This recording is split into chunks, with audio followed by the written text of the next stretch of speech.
Hey guys, welcome back to Moonmen TCG. Today we're going to be talking about the color green. It is my favorite color right now, and there is a specific two-card combo that has really brought it to the forefront of our current format, and I'm going to talk about what that is.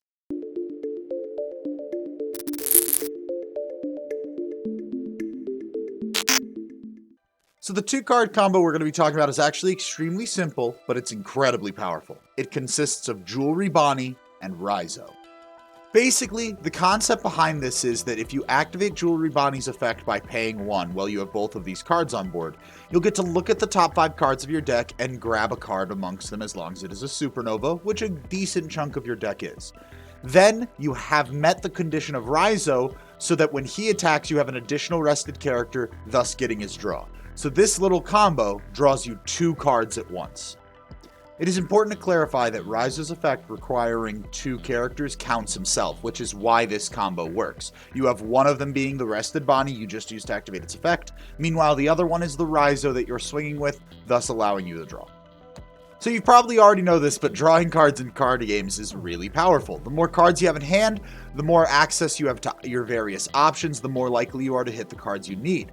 But also in particular, in this game, the more cards you have in hand, the more defensive you can play, because you can use those cards defensively with their counter stat most of the time, or at least much of the time. So, this makes it even easier to protect these 2 cards in the combo, as well as since you are in green, you're running a ton of blockers.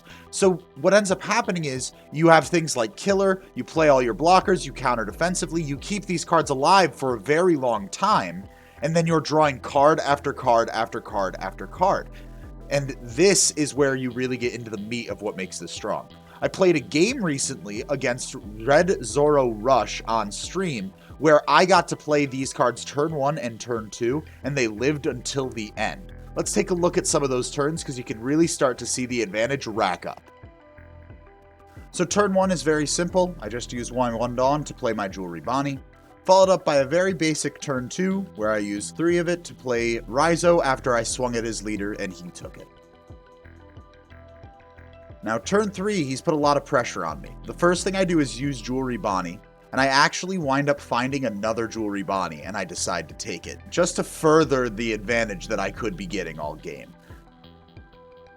Then I use Raizo to attack into one of his cards so that I get the draw, and I end up drawing another Jewelry Bonnie, but I don't think I use that one here. He uses a Sanji to protect his card here, keeping it alive for a little while, because he wants to keep his aggro biddies alive. So I use my leader to take out that card that he protected, just keep him down as much as possible, and then I play another Jewelry Bonnie, followed by a Penguin, which then plays Shachi. Things just get out of control from here. So you can see here I was able to keep everything alive since I was played 2 blockers last turn with Penguin and Shachi.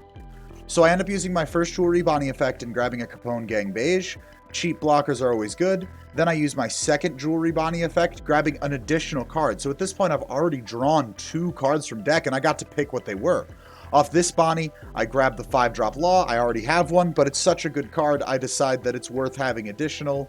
And my other options I wasn't too keen on.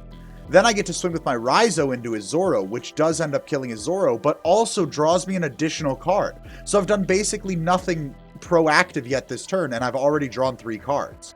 Couple that off, I get to play a Killer and attach a Dawn to it to keep my cards alive, and Killer is going to replace itself, drawing me a new card, and I use that Beige I added to my hand to end my turn.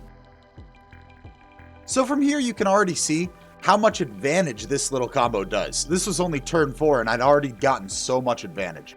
I'm not going to show you the entire game, I don't see much point in that. If you'd like to watch it, you can find the VOD on my Twitch right now, and I stream all the time. But what I will show you is the end game, and how I ended up getting all of this advantage over and over again, and what that eventually leads to. So as you can see here, I've been able to keep a board of 2 Jewelry Bonnies and 1 Raizo alive all game, just because of how much defensive power the game has. I've only taken one more damage since the last time you saw my board way earlier. I have a massive hand of 14 cards. And the very first thing I do is use one of my Jewelry Bonnies so that I can get a Capone Gang Beige, and then I attach one Dawn to Raizo and swing at my leader. The logic here is if this Raizo attack connects, I'll go for game by attaching everything to my leader, and if it doesn't, I'll still have such a massive hand, so much advantage, that I can play defensive pieces, keep myself alive for another turn, try it again on the following turn. Sure enough though, he ends up taking it, so I attach everything but 3 to my leader to swing at him directly. He has no mathematical way of avoiding this first attack, so he's going to end up taking this, after which I am going to use my leader effect to pay 3. Once I do this, I can untap my leader by discarding a card and swing again. Unless all 3 of the cards remaining in his hand are 2k counters, this swing would win me the game, and sure enough, as soon as I do it, he declares GG, saying that he does not have enough counter power in hand to stop the massive onslaught that is coming. So as you can see, the advantage that these 2 cards net you together is insane. If you can keep them alive for turns, the amount of card draw and deck filtering and control you have over the game, the board state, every aspect of it is truly insane. And in green, unless they have straight removal, it's really easy to keep the cards alive for a long time. And there are other combos I didn't even show you, like things that they can do with the 5-drop Law. The weird thing is this game is even an outlier. I've done other games where I can do the same thing, get just as much advantage over my opponent, just because green can do this if it isn't answered properly. So as you can see, here I am into a blue game with 12 cards in hand while my opponent only has 1.